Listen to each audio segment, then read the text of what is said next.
दोस्तों, मोकामा में टाल के बादशाह दुलाल चंद यादव की हत्या के बाद बाहुबली अनंत सिंह की जीत का पूरा गणित बिगड़ गया। लेकिन अब अनंत सिंह ने जो किया वो कम से कम इस तस्वीर की तरह है। जनता दल यूनाइटेड जिंदाबाद, नीतीश कुमार जिंदाबाद, उपेंद्र कुशवाहा जिंदाबाद, चिराग पासवान जिंदाबाद, जीतन राम मांझी जिंदाबाद, नरेंद्र मोदी जिंदाबाद, अनंत बाबू जिंदाबाद। वीडियो में आपने देखा कभी जब जेल में अनंत सिंह नहीं थे, जब उन्होंने मोकामा में अपना प्रचार किया, उसी दौरान मंच टूट गया। अब जो अनंत सिंह ने ऐलान किया उससे लगता है एक संवैधानिक संस्था चुनाव आयोग पूरी तरह से टूट चुका है। यह अनंत सिंह का मंच तो टूटता हुआ दिख रहा है। अनंत सिंह गिरे भी हैं, लेकिन चुनाव आयोग कितना गिरेगा मैं उसे समझने का प्रयास कर रहा हूं। नमस्कार दोस्तों, मैं हूं परवीन सानी। ऐसा लग रहा है दोस्तों, भारत की संवैधानिक संस्था चुनाव आयोग अनंत सिंह के चरणों में नतमस्तक है। लगता है अनंत सिंह को चुनाव आयुक्तों को फोन कर अपना रिजल्ट पहले ही बता दिया। ऐसा लग रहा है चुनाव आयोग ने इसकी चिंता छोड़ दी है कि जनता उसे कैसे देख रही है। हम सब ने देखा वोटिंग के दौरान मोकामा में दुलाल चंद यादव की हत्या से वहां के लोग किस कदर नाराज हैं। अनंत सिंह के खिलाफ लोगों में किस कदर गुस्सा है। ऐसा लगा कि जनता एक मुश्त वोट अनंत सिंह के खिलाफ कर रही है। लेकिन अनंत सिंह अब जिस रास्ते पर चल रहे हैं उससे लगता है लल्लन सिंह का आइडिया काम कर गया। नेता तो चुनाव के दिन उनका घर से निकले मर्जी हो, उनका घरे में बात कर दी। आप बहुत अगर हाथ जोड़ तो कहीं हो कि तू चला हमने के साथ अपन वोट गिरावा और आके घर में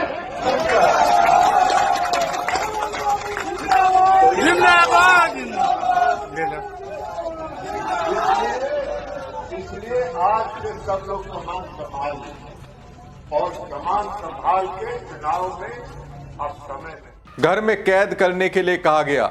लगता है किसी के सौजन्य से अनंत सिंह के गुर्गों ने ये कर दिखाया। अब सौजन्य किसका हो सकता है, इसके लिए कई कारक हो सकते हैं। हो सकता है आपका ध्यान मुख्यमंत्री नीतीश कुमार पर चला जाए। आखिर अनंत सिंह को नीतीश कुमार का लाडला कहा जाता है। हो सकता है नीतीश के आदेश पर पुलिस प्रशासन ने अनंत के विपक्षी उम्मीदवारों के खिलाफ फील्डिंग सजाई हो सकता है, बहुत कुछ हो सकता है। खैर, अब हो सकता से हमेशा दूर रहने वाले अनंत सिंह ने एक बार फिर कंफर्म कर दिया। राहुल गांधी अलग अलग मंचों पर जाकर जो ये कह रहे हैं वोट चोरी हो रहा है, वास्तव में वोट चोरी होता है। अलग अलग तरीके से वोट चोरी होता है। इसको साबित नीतीश के लाडले अनंत सिंह ने कर दिया। इसलिए तो बिना टिकट के नॉमिनेशन करने वाले अनंत सिंह ने अब बिना काउंटिंग के ही जश्न मनाने की तैयारी शुरू कर दी है। देखिए, बिहार चुनाव में अभी दूसरे चरण की 11 नवंबर को वोटिंग होनी है। 3 दिन बाद 14 नवंबर की शाम तक चुनाव परिणाम घोषित होंगे। इससे पहले ही हॉट विधानसभा सीट मोकामा में हलचल शुरू हो गई है। अब कहिएगा हलचल किस बात की? अब तो वोटिंग हो चुकी, फिर किस बात की हलचल? चुनाव परिणाम 14 नवंबर को आएंगे, उससे पहले ही हलचल? सवाल तो वाजिब है। हलचल है तो किस बात की हलचल?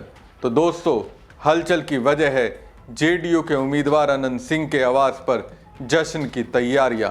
जी हाँ, सही सुना आपने, जीत के ऐलान से पहले ही जश्न की तैयारी शुरू हो गई है।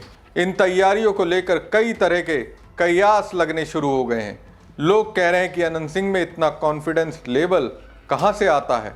ध्यान देने वाली बात यह है कि बिना टिकट मिले अनंत सिंह ने नामांकन दाखिल करने की घोषणा कर दी थी। दोस्तों, इस बार मोकामा सीट पर पूरे बिहार और उसके बाहर भी चर्चा का विषय बना हुआ है। वजह है वोटिंग से पहले जन स्वराज के पक्ष में चुनाव प्रचार कर रहे दुलाल चंद यादव की हत्या हो गई। आरोप अनंत सिंह समेत 5 लोगों पर लगा। मामले में आधी रात को अनंत सिंह की गिरफ्तारी हो गई। कोर्ट में पेश करने के बाद उन्हें 14 दिन की न्यायिक हिरासत में जेल भेज दिया गया। इधर अनंत सिंह के चुनाव प्रचार की कमान जेडीयू के कद्दावर नेता लल्लन सिंह ने संभाली। 6 नवंबर को वोटिंग के दौरान भी अनंत जेल में ही रहे। अब चुनाव परिणाम आएगा तब भी ये जेल में ही रहेंगे। हालांकि इनके आवास पर जश्न की तैयारियां शुरू हो गई हैं। पंडाल लगाने के लिए जमीन तैयार की जा रही है, वहीं मिठाइयां बनाने की भी तैयारियां की जा रही हैं। यह है अनंत सिंह के आवास एक माल रोड का नजारा, जहां पर जश्न की तैयारी शुरू हो गई है। जी हां, एक तरफ पूरा मोकामा विधानसभा अभी जोर घटाव गुना कर रहा है, वहीं अनंत सिंह के कॉन्फिडेंस का ये लेवल देखिए कि जश्न की तैयारी शुरू हो गई है, पंडाल बनने की तैयारी हो रही है, मिठाई बनने की तैयारी हो रही है। ठीक इसी तरह के कॉन्फिडेंस देखे गए थे जब अनंत सिंह नॉमिनेशन किए थे। बिना टिकट नॉमिनेशन कर डाला और बिना सर्टिफिकेट लिए हुए जश्न की पूरी तैयारी है। तो भैया बात यह है, इस सिस्टम में इतना तो तय है कि अनंत सिंह के बाहुबल की बराबरी कभी कोई किसी से नहीं कर सकता।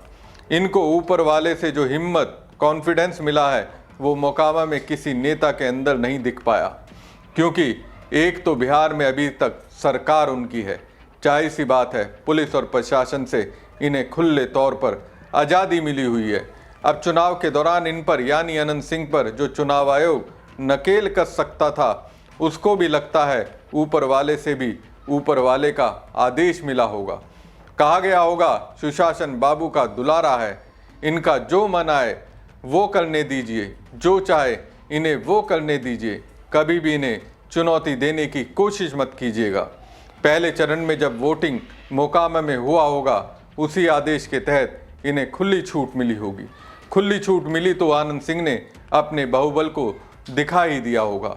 इसी के दम पर तो परिणाम आने से पहले ही अनंत सिंह जश्न की तैयारी शुरू कर रहे हैं। दोस्तों, ऐसे में सवाल है तो जनता को अब चुनावी पर्व की निष्पक्षता पर विश्वास करना चाहिए या नहीं, क्योंकि यहाँ जो कुछ दिख रहा है उससे तो ऐसा लगता है चुनाव आयोग सत्ता के करीब वालों के लिए सपोर्ट सिस्टम की तरह काम कर रहा है।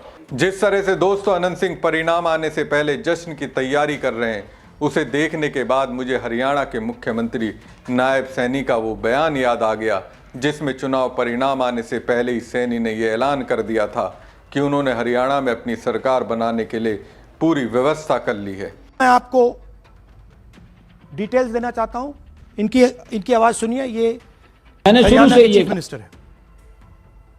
मैंने शुरू से ये कहा है कि भारतीय जनता पार्टी एक तरफा सरकार बना रही है।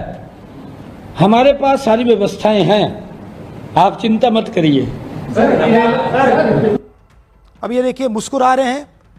सारे एग्जिट पोल्स कह रहे हैं कि भाई आप चुनाव जीत रहे हो। सारे ओपिनियन पोल्स कह रहे हैं कि चुनाव जीत रहे हो। ये मुस्कुरा के कह रहे हैं भैया हमारे पास व्यवस्था है। कौन सी व्यवस्था, क्या व्यवस्था, ये इस प्रेजेंटेशन। राहुल गांधी ने हरियाणा में 25 लाख वोट चोरी का जो दावा किया था, उस दौरान राहुल गांधी ने हरियाणा के मुख्यमंत्री नायब सैनी का वो बयान सुनाया था। अब दोस्तों ठीक उसी कॉन्फिडेंस के तहत दुलाल चंद यादव के गुनाहगार अनंत सिंह कर रहे हैं, तो इसे अब क्या कहेंगे। हमारी खबर आपको कैसी लगी कमेंट बॉक्स में कमेंट करके जरूर बताएं। साथ ही पेज को ज़्यादा से ज़्यादा लाइक और शेयर कीजिएगा। धन्यवाद।